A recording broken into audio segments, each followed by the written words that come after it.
The crystalline spires of the Galactic Council chambers stretched toward the artificial sky of Station Nexus, their translucent walls humming with the energy of 1,000 different civilizations.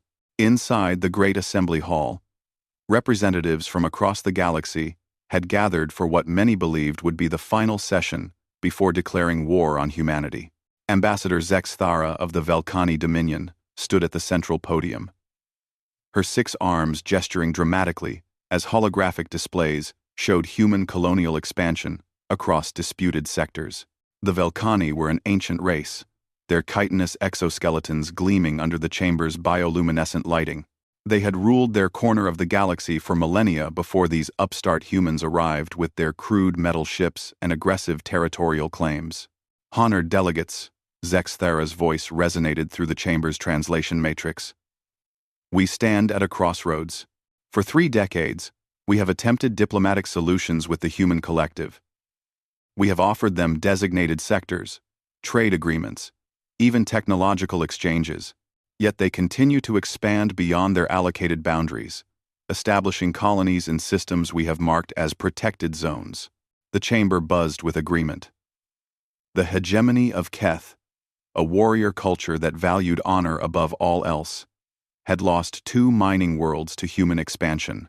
Their representative, Warprime Codex, slammed his armored fist against his desk, the sound echoing like thunder through the hall. They show no respect for established territorial rights, Codex growled, his translated words carrying the weight of barely contained fury. When we approached them diplomatically about the Kepler 442 system, they claimed it was uninhabited despite our sacred burial grounds on the 3rd moon. They bulldozed a cemetery containing 10,000 years of our ancestors. The gasps and angry murmurs that followed spoke volumes about the galaxy's growing frustration with humanity. The ethereal communion, beings of pure energy who rarely involved themselves in physical realm disputes, even manifested their displeasure as flickering lights of deep crimson. Admiral Nextar of the Aquarian Federation stood next. His species had evolved from oceanic creatures, their blue-scaled skin glistening with moisture retention gel necessary for their survival in artificial atmospheres. My government has documented 47 instances of human vessels crossing into our territorial waters on New Oceanus Prime. When confronted, they claim their star charts show different boundaries. Either they are incompetent navigators, or they deliberately ignore our sovereignty. The evidence continued to mount. The silicon-based Rockborn Collective complained about humans mining asteroids in their spawning grounds. The hive-minded Zentari Unity reported human settlements interfering with their communication networks. Even the peaceful Verdani, plant-like beings who rarely spoke in council sessions, had registered formal protests about human agricultural practices contaminating sacred grove worlds. Council Speaker Mordun, a being whose species had helped establish the galactic government 800 years ago, called for order with a resonant chime that emanated from his crystalline body. The evidence is clear, he announced, his voice carrying the weight of centuries. Humanity has violated 17 major territorial agreements, ignored 34 diplomatic protests, and shown complete disregard for galactic law. The question before us now is simple. Do we act decisively to curtail this aggression, or do we allow them to continue destabilizing our carefully maintained peace? The vote seemed inevitable. Military representatives from across the galaxy had already begun calculating fleet deployments and invasion routes. The human territories, while expanding rapidly, were still relatively small compared to the established powers. Most strategic analyses suggested that a coordinated assault by even half the Council's member species would overwhelm human defenses within months. But as the formal voting procedures began, an unexpected interruption changed everything. The chamber's main doors burst open with a pneumatic hiss, and a figure strode in that commanded immediate attention. General Voss's Tech of the Draconian Empire rarely attended council sessions, preferring to handle galactic affairs through military channels and battlefield diplomacy. The Draconians were perhaps the most feared warrior race in known space. Their empire built on conquest and maintained through strength. Voss's Tech stood nearly 9 feet tall, his scaled hide bearing the scars of countless battles. His species had evolved from apex predators, and every movement suggested barely contained violence. When a draconian general walked into a room, even other predator species instinctively stepped aside. "Honorable Council." Vostek's voice cut through the chamber like a blade, his words precise despite the translator's mechanical tones. "I request permission to address this assembly before you vote to commit genocide." The word genocide sent shockwaves through the gathered delegates. Speaker Mordun's crystalline form flickered with surprise. "General, you speak out of turn. This is a matter of territorial enforcement. Not genocide?" Vostek interrupted. A behavior that would have been unthinkable from any other delegate, but draconian military might commanded respect, even in diplomatic venues. "You plan to deploy overwhelming force against a species that controls perhaps 3% of galactic territory. You intend to crush their expansion capabilities and reduce them to a single star system. In my experience, such actions typically result in the elimination of entire civilizations. And I want to." Ambassador Zex Thara's antennae twitched with irritation. "General Vostek, while we respect your military expertise, this is a matter for diplomatic resolution. Humanity has proven they cannot be trusted to honor agreements or respect established boundaries." Vostek's laugh was a sound like grinding stone. "Diplomatic resolution? You mean overwhelming military force, followed by occupation and population control. I have studied your proposed battle plans, Ambassador. Very thorough, very final." He moved to the center of the chamber, his presence somehow making the vast space feel smaller. "But before you commit your fleets to this endeavor, I believe there are certain facts about humanity that you should consider. Facts that might change your perspective on what you're truly proposing to fight." War Prime Codex leaned forward, his interest clearly piqued. The Keth respected military wisdom above all else, and Vostek had never been defeated in battle. "What facts, General? What could possibly justify their continued territorial violations?" Vostek's reptilian eyes swept across the assembly, measuring each delegate's reaction. When he spoke again, his voice carried a weight that seemed to press against the chamber's walls. 3 months ago, my intelligence division completed a comprehensive analysis of human military history. Not their space-age conflicts, which number perhaps a dozen minor skirmishes with pirates and raiders. I investigated their planetary history, the time before they achieved faster-than-light travel. The chamber fell silent. Most species' pre-spaceflight histories were irrelevant to galactic politics. Ancient conflicts of primitive societies that had little bearing on modern capabilities. "What I discovered," Vostek continued, "should give every military leader in this chamber serious pause. In the past 5,000 years of recorded human history, their species has never experienced more than 50 consecutive years of planet-wide peace. Never." Admiral Nextar shifted uncomfortably. "General, with respect, primitive conflicts have little relevance to modern warfare. Every species has a violent past. Do they?" Vostek's question hung in the air like a challenge. "How many years of uninterrupted warfare has your species experienced, Admiral? A century? Perhaps 2? During your expansion period?" The Aquarian Admiral's silence was answer enough. "The Draconian Empire," Vostek continued, "considers itself the most militaristic culture in known space. We have been at war for approximately 40% of our recorded history. The Keth hegemony, renowned for their warrior traditions, have experienced warfare roughly 30% of their existence. These are significant percentages that have shaped our entire civilizations around military excellence." "Excellence." He paused, letting the numbers sink in before delivering what felt like a physical blow. "Humanity has been at war for 97% of their recorded history. Not border skirmishes or territorial disputes. Total warfare. Wars that consumed entire continents. Conflicts that killed hundreds of millions. Struggles that lasted for generations with no victor, only exhaustion." The chamber erupted in disbelieving murmurs. Even the usually composed ethereal communion flickered with what could only be described as shock. "Furthermore," Vostek pressed on, These were not wars between different species or vastly different cultures. Humans fought other humans. Same species, same planet, often sharing similar technologies and resources. They developed warfare to an art form while contained on a single world. Speaker Mordun's crystalline form pulsed with rapid calculations. General. These claims seem improbable. No species could sustain such continuous conflict and still achieve spaceflight capability. Vostek gestured, and his personal aide activated a holographic display that filled the chamber's center. Images flashed across the projection. Massive armies clashing across frozen battlefields, aerial fleets locked in combat above burning cities, underwater vessels hunting each other through ocean depths. 2 world wars, he announced as the images shifted.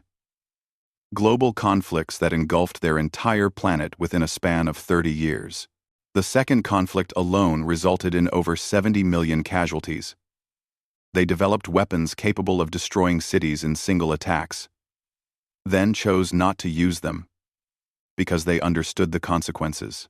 The display showed mushroom clouds rising over devastated landscapes, followed by images of humans in protective suits, measuring radiation levels in the ruins. They poisoned portions of their own world with weapons of unimaginable destruction, then worked for decades to heal the damage they had inflicted upon themselves. And through it all, they continued to fight smaller wars on every continent. Warprime Codex found his voice first. If this is true, how did they achieve spaceflight? Continuous warfare should have prevented technological advancement. That, Vostek replied, is perhaps the most disturbing aspect of human civilization. They achieved their greatest technological leaps during their most destructive conflicts. The global war that killed 70 million also produced advances in materials science, propulsion systems, communications technology, and medical treatments that accelerated their development by centuries. They literally forged their path to the stars in the fires of planetary warfare. Every technology they use to travel between worlds, every system they employ to establish colonies, every method they use to communicate across vast distances, all of it derived from technologies originally designed to kill other humans more efficiently. The silence that followed was deafening. Delegates who had entered the chamber, confident in their military superiority, now sat in stunned contemplation of what they had just learned. Ambassador Zexthara finally broke the silence, her voice uncertain for the first time in the session. General, you're suggesting that humanity's apparent aggression in territorial expansion is natural behavior for their species? Voss's text expression was grim. I'm suggesting that a species which spent 5,000 years perfecting the art of warfare against enemies who shared their own capabilities, who developed technologies to destroy continents while learning to survive in the radioactive ruins they created, who achieved spaceflight by weaponizing their scientific advancement. Such a species should not be underestimated. He gestured again, and the display showed human colonial ships, their designs clearly derived from military vessels. Look at their expansion pattern. Observe their colony placement. Study their defensive preparations. These are not the actions of a peaceful species that has forgotten how to fight. These are the movements of a civilization that has never stopped preparing for the next war. The chamber filled with an uncomfortable tension as the implications began to sink in. The humans weren't violating territorial agreements out of ignorance or arrogance. They were expanding according to strategic principles developed across millennia of continuous conflict. General Voss's tech stood in the center of the assembly, surrounded by the greatest military and diplomatic minds in the galaxy, and delivered his final observation with the weight of absolute certainty. Honorable delegates, you are preparing to declare war on a species that has never truly known peace. You are challenging a civilization that considers warfare to be a natural state of existence. And you are doing so, believing that superior numbers and technology will guarantee victory against opponents who have spent their entire evolutionary history learning to win wars they should have lost. The vote that had seemed inevitable an hour earlier was quietly postponed. The emergency session convened 18 hours after General Voss's tech's revelation. But the atmosphere in the council chambers had fundamentally changed. Where before there had been righteous anger and unified purpose, now there was uncertainty and growing unease. Delegates huddled in species-specific groups, their conversations filled with hurried calculations and worried assessments. Ambassador Zex Thara had spent the night reviewing classified military reports that her intelligence division had compiled but never thoroughly analyzed. The Velkhani had always prided themselves on their tactical superiority, their ability to predict enemy movements and counter them before conflicts escalated. But the data she now studied painted a picture that challenged everything she thought she knew about warfare. The human colonial pattern, she announced to her gathered advisors, initially appears random and poorly planned. They establish settlements in systems with limited strategic value, often passing by more resource-rich worlds to plant colonies on marginally habitable planets. Her primary military advisor, General Klexandra, gestured to the holographic star chart floating between them. It appeared to be inefficient expansion, Ambassador.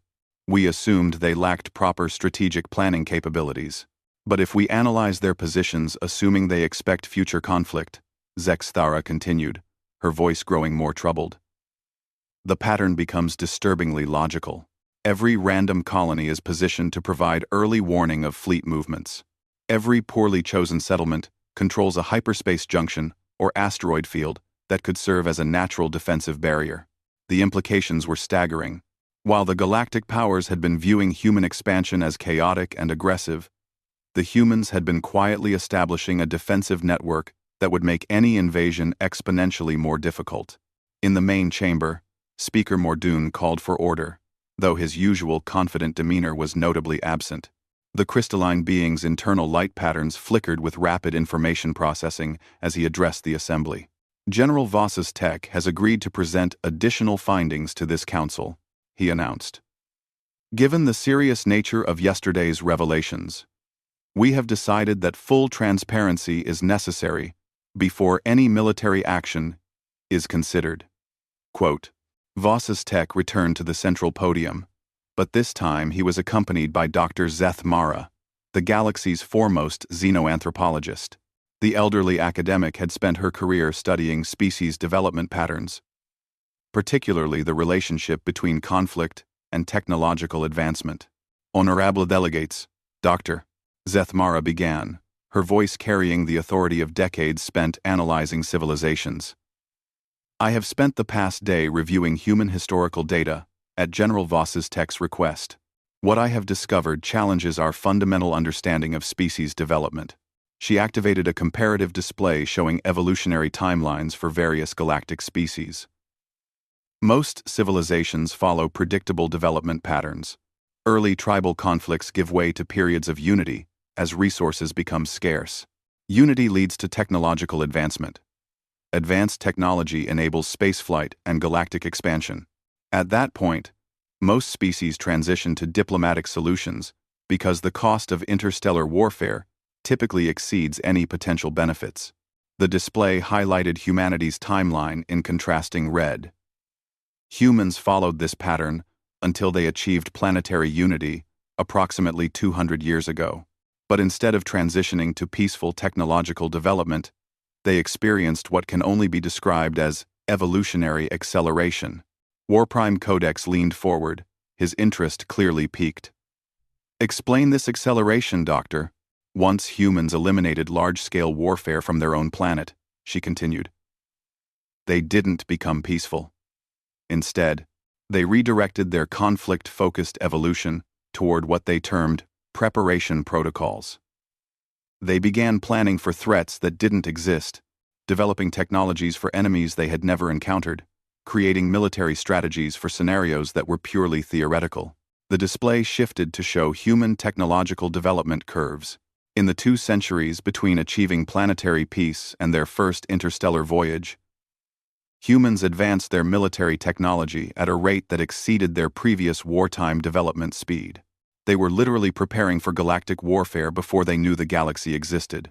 Admiral Nextar's scales shifted to deeper blue, a sign of deep concern among his species. Doctor, Are you suggesting that humans were naturally preparing to fight us? Not specifically us, Dr. Zethmara replied. But they were certainly preparing to fight someone. Their entire post-unification civilization was built around the assumption that contact with other species would inevitably lead to conflict. Every human colony ship is also a warship. Every civilian transport can be converted to military use within hours. Every settlement is designed with siege warfare in mind. General Voss's tech stepped forward. Doctor, Zethmara's analysis confirms my intelligence division's findings. But there are additional factors that make the human threat assessment even more complex. He gestured to activate another display, this one showing comparative military doctrines across species. Most galactic civilizations develop military strategies based on territorial control, resource acquisition, or defensive positioning. These are logical approaches that seek to minimize casualties while achieving specific objectives. The display highlighted human military philosophy in stark contrast to others. Human military doctrine is fundamentally different.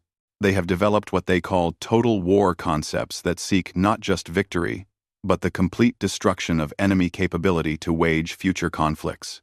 Furthermore, Vostek continued, humans have demonstrated a willingness to sacrifice enormous resources to achieve strategic objectives.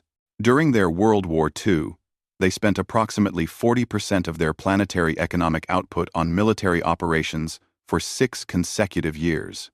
They converted civilian industries to weapons production so completely that they rationed basic necessities for their entire population. The chamber buzzed with disbelief. No civilization in recorded galactic history had ever dedicated such a percentage of total resources to warfare. But the most significant factor, Vostek said, his voice dropping to emphasize the gravity of his next words, is their demonstrated ability to fight effectively while sustaining casualties that would break the morale of any other known species. The display showed battle statistics from human conflicts, numbers that sent ripples of shock through the assembled delegates. During a single battle on their planet, Stalingrad humans sustained over 2 million casualties in 5 months of fighting. Both sides continued fighting. During their Battle of the Somme, they lost 60,000 soldiers in a single day and resumed the attack the following morning. They have multiple documented cases of entire military units fighting to complete extinction rather than surrender. Ambassador Vex Andra of the Peaceful Consortium, a species that had achieved galactic status through diplomacy and trade, stood with visible distress. General, such behavior suggests either mental instability or fanatical conditioning. Surely modern humans have evolved beyond such destructive tendencies. Have they? Vostek asked rhetorically. 3 months ago, pirates attacked a human freight convoy near the Rigel sector. The convoy consisted of 5 merchant vessels with minimal defensive capability against 8 heavily armed raider ships. Standard protocol would be to surrender cargo and file an insurance claim. The display showed tactical recordings from the engagement. The human convoy scattered into an asteroid field and proceeded to wage guerrilla warfare against the raiders for 18 hours. They converted cargo containers into improvised weapons, used their own ship hulls as shields, and coordinated attacks with mining equipment jury-rigged into missile systems. The recordings showed merchant vessels deliberately ramming raider ships, converting industrial tools into weapons, and continuing to fight even as their ships suffered catastrophic damage. When the engagement ended, Vostek concluded, all 5 human merchant ships had been destroyed or critically damaged. 7 of the 8 raider vessels were either destroyed or disabled. The pirates' survivors reported that humans continued fighting with handheld weapons even after their ships were boarded. The single surviving raider captain filed a formal complaint with the Piracy Guild, claiming that human merchants violated accepted rules of engagement by refusing to surrender when clearly outmatched. The absurdity of pirates complaining about human combat behavior sent uncomfortable laughter through portions of the chamber. Dr. Zethmara stepped forward again. This engagement illustrates what my analysis suggests is the key factor in any potential conflict with humanity. They appear to be constitutionally incapable of accepting defeat, while any resistance remains possible. Moreover, she continued, Human historical records show that their most significant technological leaps occur when they are losing conflicts. Desperate circumstances seem to trigger innovation at rates that approach the impossible. They literally become more dangerous the closer they come to defeat. The chamber fell into deep silence as delegates processed these revelations. The confident war planning of the previous day now seemed not just premature, but potentially catastrophic. Speaker Mordoon's crystalline form pulsed with rapid light patterns as he processed countless calculations. General Vostek, given this analysis, what would be your military assessment of a coordinated council assault on human territories? Vostek's reptilian features remained impassive, but his next words carried the weight of absolute professional certainty. Any military action against humanity would result in the longest, most destructive conflict in galactic history. Human defensive capabilities would require overwhelming force to overcome, which would necessitate committing the majority of Council military resources to a sustained campaign. During such a campaign, humans would undoubtedly develop new weapons technologies, new tactical doctrines, and new strategies specifically designed to counter our advantages. Their entire civilization would convert to military production, creating a war machine focused solely on survival and victory. Most critically, he paused to ensure his next words received full attention. Even if we achieved complete military victory and occupied all human territories, we would not have achieved peace. We would have created a species-wide resistance movement that would continue fighting for generations. In my professional opinion, declaring war on humanity would be the equivalent of declaring war on the concept of warfare itself. We would be engaging an enemy that considers conflict to be a natural state, that grows stronger under pressure, and that will never accept defeat as long as a single human remains capable of resistance. The silence that followed was absolute. Even the ambient humming of the station's systems seemed muted by the weight of Vostek's assessment. But as delegates contemplated the implications of everything they had learned, a new question began to emerge. If humanity was this naturally militaristic and potentially dangerous, how had they managed to coexist peacefully with galactic civilization for 3 decades? The answer would prove even more unsettling than everything they had already discovered. The final session of what would later be called the Human Assessment Crisis began not with formal procedures, but with an unprecedented request. Ambassador Chen Wei of the Human Colonial Alliance had arrived at Station Nexus and formally petitioned to address the Council. It was the first time in 3 decades of galactic membership that humanity had requested to speak before a full assembly. The irony was not lost on the delegates. Here, they had spent days analyzing human military capabilities and strategic thinking, yet none had thought to actually ask the humans themselves about their intentions. Ambassador Chen entered the chamber with a small retinue, their presence immediately noticeable, not for any dramatic posturing, but for their complete lack of visible concern. While the greatest military powers in the galaxy had been debating humanity's threat potential, the human representative appeared calm, professional, and utterly unafraid. Chen was a woman in her 50s, her graying hair pulled back in a simple style, wearing the understated blue diplomatic uniform that humans favored. She carried herself with quiet confidence, acknowledging various delegates with polite nods as she made her way to the speaking podium. "Honorable members of the Galactic Council," she began, her voice clear and direct. "I understand that questions have been raised about human territorial expansion and our species' intentions within galactic space. I appreciate the opportunity to address these concerns directly." Speaker Mordoon's crystalline form flickered with what might have been embarrassment. "Ambassador Chen, we thank you for your attendance, though I should note that your presence was not strictly necessary for our deliberations." Chen smiled, and there was something in that expression that reminded every military delegate in the chamber of General Vostek's warnings about human persistence. "Speaker Mordoon, with respect, any deliberations about potential military action against my people absolutely require our input. Surely 3 decades of peaceful coexistence has earned us at least a conversation before anyone decides to declare war?" The directness of her statement sent ripples through the assembly.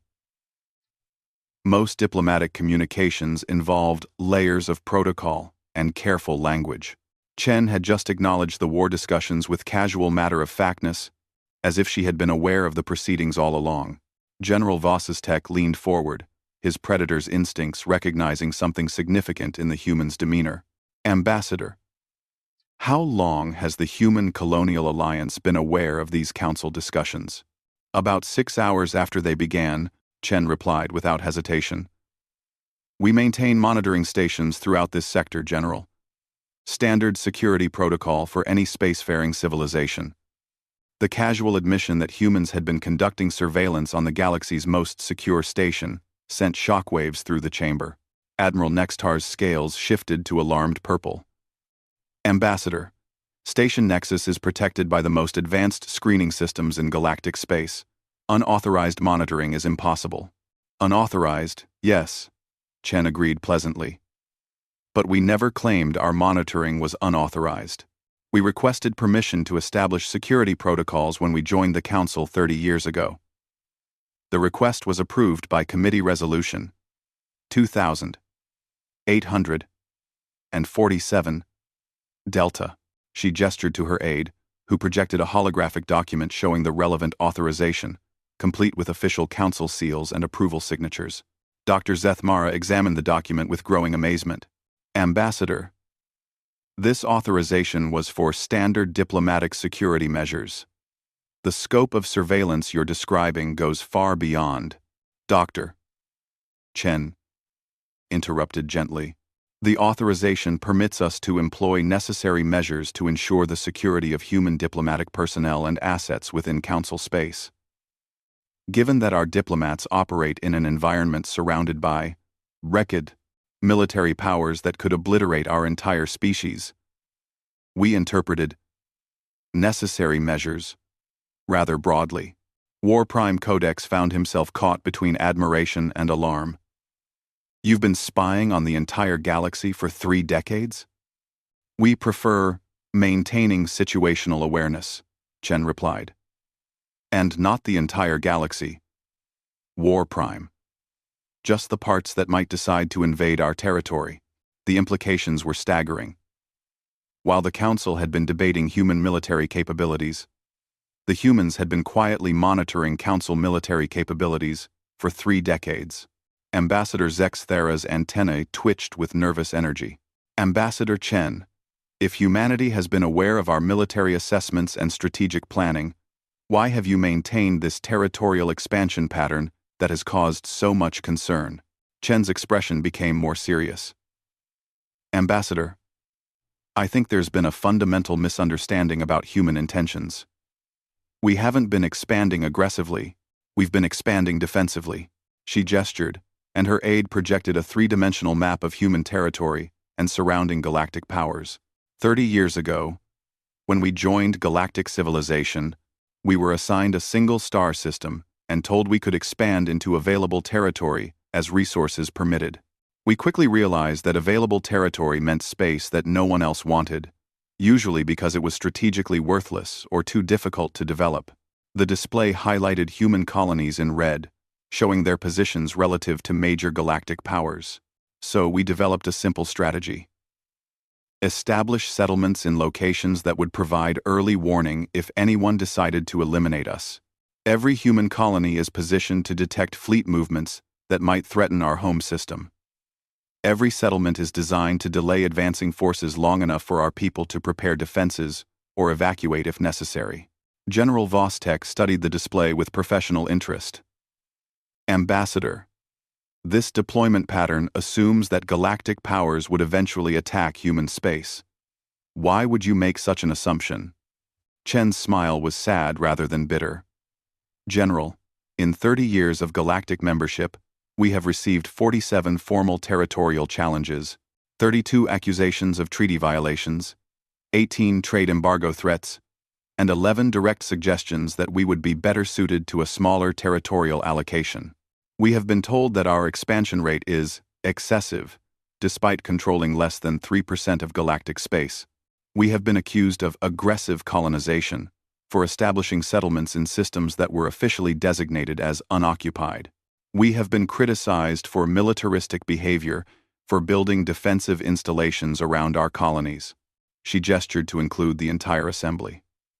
Yesterday, this council was preparing to vote on military action against us for the crime of establishing 12 new colonies over the past 5 years. For comparison, the Velcani Dominion established 43 new settlements in the same period.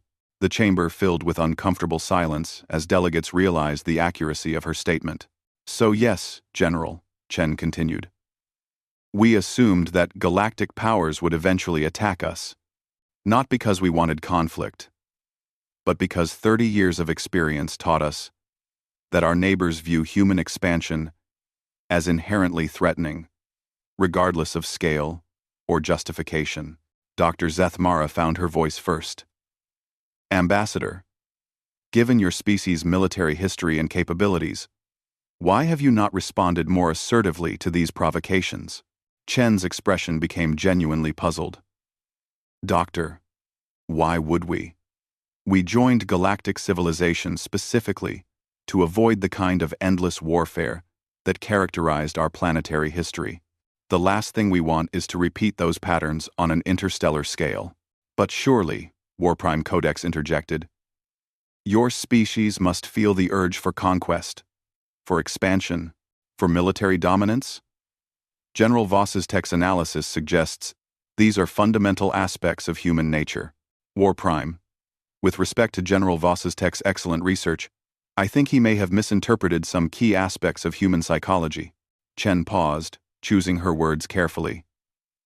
It's true that humans have an extensive history of warfare, and that we've developed military capabilities that might seem excessive to other species. But there's a critical factor that hasn't been discussed in your analysis. She activated her own holographic display, showing images from human history. Armies laying down weapons, former enemies working together, devastated cities being rebuilt. Every war in human history eventually ended, not because one side achieved total victory, but because both sides eventually chose peace. Every conflict, no matter how destructive, ultimately led to longer periods of cooperation and rebuilding. The display showed the aftermath of humanity's most destructive conflicts. Former enemies becoming allies, shared technologies emerging from wartime innovations, international organizations formed to prevent future wars. We didn't develop military excellence because we love warfare, honorable delegates. We developed it because we desperately wanted warfare to end. Every weapon we created was designed to make the cost of conflict so high that peace would become the only rational choice. General Voss's text's reptilian features showed genuine surprise. Ambassador, this interpretation contradicts standard military psychology. Species that excel at warfare typically embrace it. Do they, General? Chen asked. Or do species that excel at warfare understand better than anyone else just how terrible it truly is? She gestured to the display, which now showed human peacekeeping forces working alongside former enemies. After our planet's last global war, we didn't celebrate our military victory. We looked at the devastation and made a collective decision that we would never allow such destruction again.